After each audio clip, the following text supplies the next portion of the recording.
Furniture Mystery Hour starts right now. With me, I bring thrills, chills, so you won't need pills.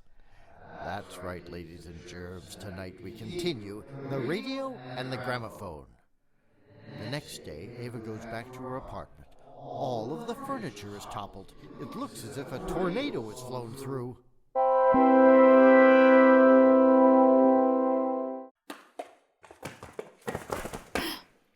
Dang.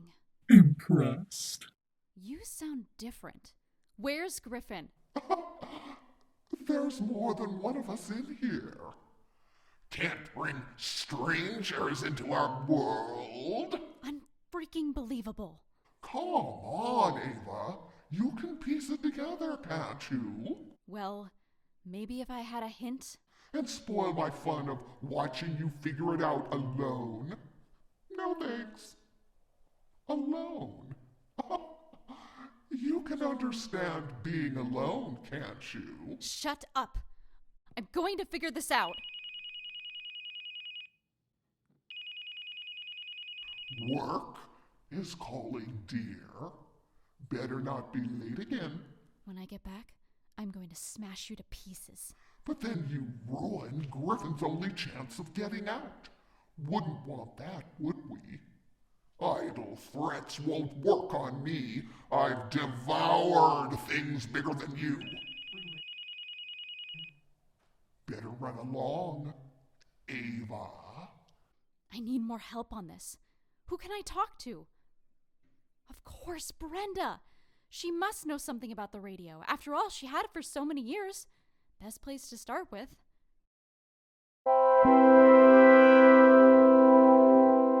Hey, Rena. Hey girl, what's up? Are you okay? After yesterday? Yeah, why wouldn't I be? Maybe because the furniture was flying? Hey, but you're so silly. You came over last night. You're telling me that you don't remember? Ava, I haven't seen you since yesterday.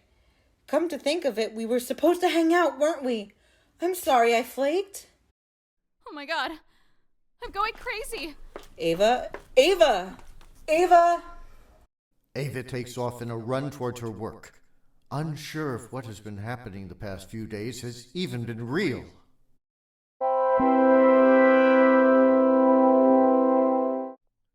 Ava took some time to calm down before anxiously walking into work. Ava, good timing. Can you empty that box there? Sure. And when you're done, I need you to count the money in the register. Of course. Oh, and make sure that you restock that shelf over there. You neglected that last week. Ava, this must be done in 2 hours, no later. No problem. Slave driver. Idiotic fool! What was that? Ava, Ava, Ava, the man in the suit is coming for you. Nothing. A video went off on the computer. Here too? Whatever, just be sure to keep it down. Don't want to scare away any customers. He heard it too? You're just too much fun to toy with. And when you get down here, we can all have a terribly wonderful time tormenting you. Just think of the endless suffering to be had, you and Griffin and everyone else. Serves you right, you little bitch, for meddling in our affairs. Stop it! That can't happen! Oh, but it will, love. The deeper you go with this, the easier it is to rake our claws into you. This isn't happening. It's not real. I feel like I'm having a nervous breakdown. I can't let this get to me. I need help. I need to find out more information. That's it. I'm going to figure this out.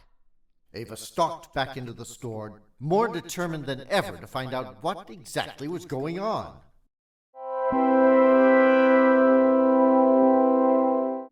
That night, Ava contacts the only person that may have a lead to the secrets of the radio. Hey, Brenda. I hope that you and Paul are doing good. Ava, good to hear from you. We just started settling in. What's up? What can you tell me about the radio I got from you?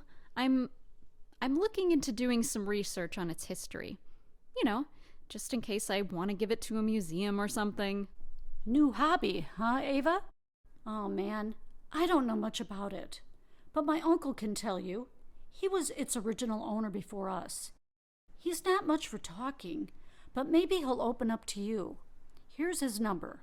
Little did Ava know that she was traveling on a path leading her closer and closer to her destiny. She called up Brenda's Uncle Bill, a veteran of war, to see what ghosts she could find.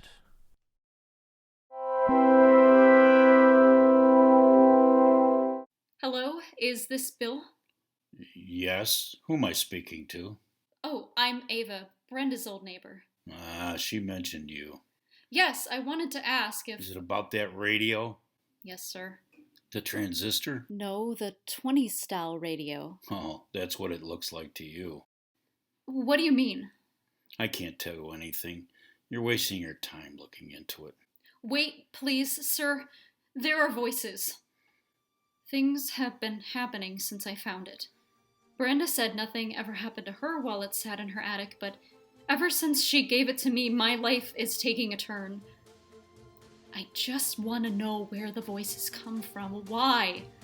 I know it's asking a lot of you, but if you can tell me anything at all, it would give me peace of mind to know that I'm not the only one experiencing these things. Peace of mind? The only peace you'll get from that cursed object is by throwing it away. You say you've had experiences? You're not the first one to come calling me like this. Where did it come from? It was the war in Nam. My platoon was sent there just before the Tet Offensive. Oh, I didn't know. I'm so sorry. There's some sights you'll never forget, no matter how hard you try. It was 2 weeks into my post. I was lying in a hammock listening to the radio that Chrys gave me. Suddenly, there was the most all-consuming sound you ever heard. Bombs started going off. Explosions.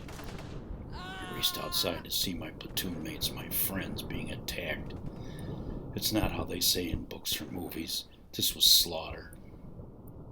I felt fear more primal than anything I'd ever known. It rose up out of my throat and nestled in my brain. I could do nothing but run. I didn't want to die. Everything else was pretty fuzzy after that, except for the man in the suit on the hill. I blanked out. Apparently, I'd walked back to base camp with, of all things, the radio in my arms, alone. When my tour is up, I took it home and placed it by my bedside. God, I can still hear their screams. Men I killed, men I fought beside, all crying out in agony. But the radio made it stop. I could hear myself think again. The more I listened to it, the less pain I felt. But before long, my platoon mates were speaking to me through it. How I wanted to say goodbye or beg forgiveness for desertion. After a time, the voices changed. They mocked me, hurting me. Coward, they said. Deserter, yellow belly. Even when I left the room, the voices didn't stop. And the scratching at the inside of my head, that fear rose up again in my guts, digging like a rat juice through the walls. It wouldn't stop. They started to scream, and the rats were clawing and screaming and clawing. Make it stop! Make it stop! Make it stop!